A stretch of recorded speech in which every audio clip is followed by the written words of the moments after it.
Hi friends, welcome back to my channel. నేను మీ సిరి. Another వీడియోతో అయితే మీ ముందుకు వచ్చేసాను.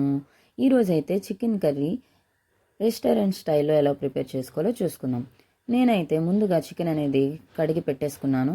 సో ఆనియన్స్ అండ్ పచ్చిమిర్చి కూడా కట్ చేసి పెట్టుకున్నాను. స్టవ్ మీద అయితే ప్యాన్ పెట్టుకొని ఆయిల్ యాడ్ చేసుకొని కొంచెం జీలకర్ర అయితే యాడ్ చేసుకోవాలి. ఇప్పుడు ముందుగా కట్ చేసిన ఆనియన్స్ అండ్ పచ్చిమిర్చి అండ్ కరివేపాకు యాడ్ చేసుకోవాలి.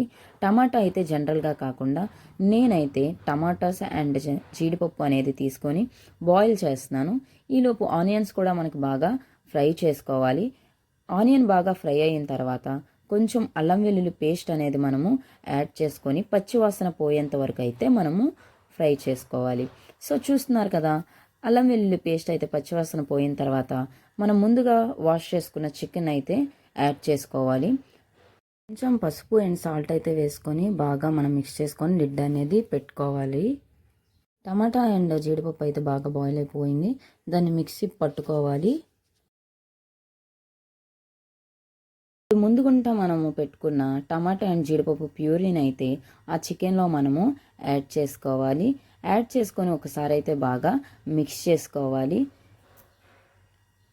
చూస్తున్నారు కదా, చికెన్ అయితే బాగా ఉడికింది, టమాటో కూడా బాగా ఉడికింది.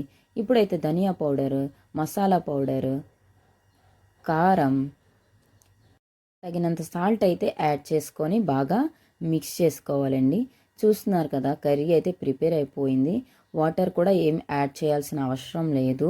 సో 5 to 10 minutes ఉంచితే కర్రీ అనేది ప్రిపేర్ అయిపోయినట్లే. సో ఈ వీడియో అయితే మీకు యూస్ఫుల్ అవుతుందని నేనైతే అనుకుంటున్నాను. నచ్చితే లైక్ చేయండి, షేర్ చేయండి, కామెంట్ చేయండి అండ్ సబ్స్క్రైబ్ కూడా చేసుకోండి. Thank you.